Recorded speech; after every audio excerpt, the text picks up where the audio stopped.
지난번에 정치깡패 두목 이정재에 대한 이야기를 했었는데요. 유지광, 이석재 등과 함께 이정재의 대표적인 부하로 알려졌지만 나중에는 혼자 살려고 두목 이정재를 팔아먹은 간신배 부하에 대한 이야기를 해볼까 합니다.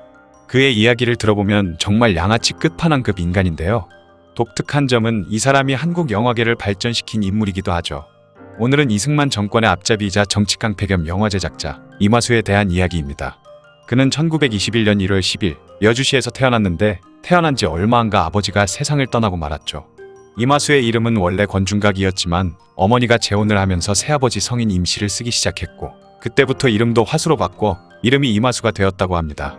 어린 시절부터 그는 초등학교를 중퇴하고 소매치기와 강도짓을 일삼았으며 그로 인해 여러 가지 죄목으로 깜빵을 들락날락거렸죠. 하지만 이마수는 어릴 적부터 영화를 너무 좋아하다 보니 추록 후 극장에서 매점원으로 일하게 되었는데요.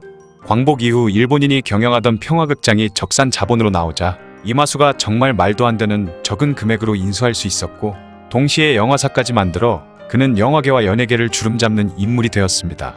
또한 당시 강한 세력을 과시하던 깡패 이정재의 밑으로 들어가 이정재의 동대문 사단의 넘버2가 되어 강력한 힘까지 얻게 되었죠. 심지어 이승만 대통령의 경호 책임자이던 곽영주와 친하게 지내기 시작했습니다. 그리고 그는 정치 권력도 얻기 위해 곽영주뿐만 아니라 여러 정관계 인물들에게 막대한 뇌물을 뿌리기 시작했죠.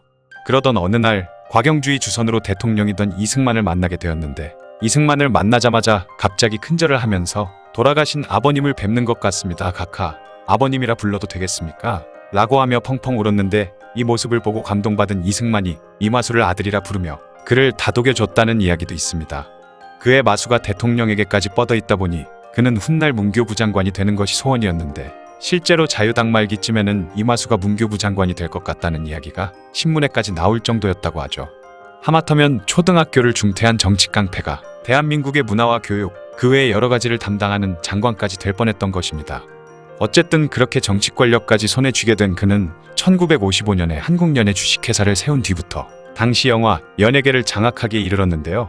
이마수는 국내 최초로 홍콩과 합작해 천지유정이라는 영화를 제작했고 이후로도 계속 영화를 제작하면서 영화계의 거물로 우뚝 서게 되었죠. 그가 만든 영화 중 대표적인 영화는 1959년에 만들어진 독립협회와 청년 리승만이라는 영화인데 이 영화는 제작할 당시 자유당에게 엄청난 돈을 받았고 감독에는 신상옥이 맡았으며 자유당과 이승만 정권을 찬양하는 내용의 영화라고 합니다. 또한 이국정원이라는 컬러 영화를 만들기도 하면서 신상옥의 성춘향과 홍성기의 춘향전과 함께 한국의 본격적인 컬러 영화 시대를 열기도 했죠. 그 외에도 1960년 물망초라는 영화까지 약 20편에 달하는 영화를 제작하면서 한국 영화계를 발전시키는 데 이바지하기도 했습니다. 하지만 원래 그는 깡패 출신이었기 때문에 그의 포악한 기질을 숨길 수 없었고 마음에 안 드는 점이 있기라도 하면 남자 연예인과 배우들을 구타하기도 했죠. 심지어 훗날 재판 기록에 의하면 그들에게 담배불로 지지는 일명 담배빵을 하기도 했을 정도로 최악의 인간이었습니다. 거기다가 이마수는 자유당과 더욱 가깝게 지내기 위해 1959년 3월에 반공예술인단을 결성했는데 이 단체는 반공예술을 빙자해 이승만 정권과 자유당을 옹호하고 선전하기 위해 만들어진 단체였죠.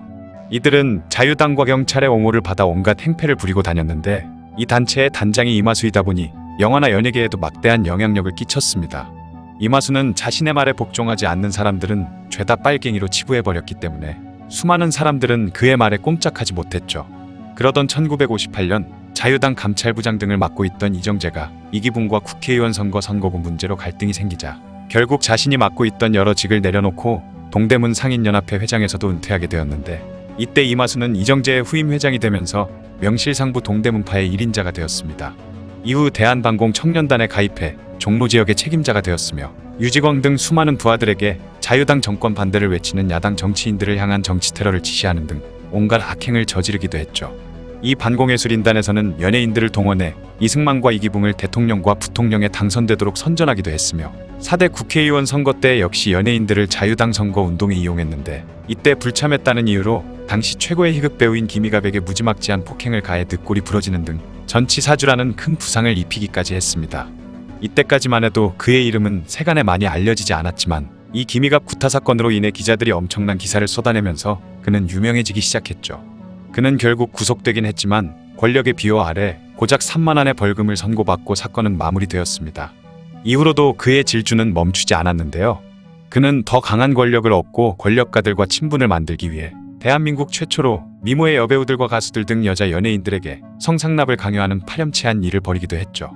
영화 배우인 김지민은 과거의 여자 배우들끼리 모인 자리에서 이마수에 대한 이야기가 나오자 그를 미친 개 같은 사람이라고 말했는데, 하필이면 그 근처를 지나던 이마수가 듣게 되었고 그녀를 엄청 째려보면서 지나갔다고 합니다.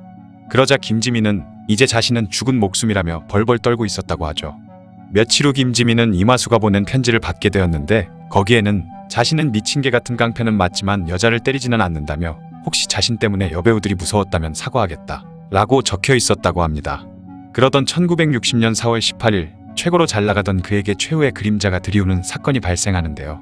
3.15 부정선거에 항의하기 위해 3천여 명의 고려대 학생들이 시가지를 행진하고 국회의사당 앞에서 데모를 한 뒤 오후 4시쯤 다시 학교로 돌아가는 도중에 종로 사가에 있던 천일 백화점 앞에서 이마수의 지시를 받은 반공청년단 소속 화랑동지회 깡패들에게 피습을 당하는 사건이 발생한 것이죠.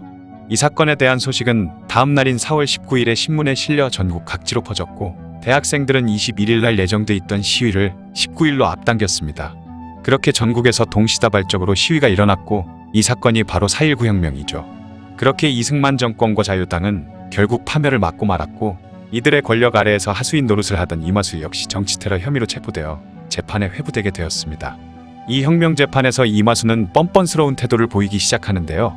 3.15 부정선거에 개입한 것과 여러 정치테러, 그리고 고대생 습격 사건은 모두 이정재의 지시로 일어난 것이고 자신은 명령에 따랐을 뿐이라고 말했으며, 자신은 영화인인데 왜 여기 잡혀있는지 모르겠다고 발뺌을 하면서 재판 내내 울먹거리는 등 온갖 추잡한 짓을 해댄 것이죠.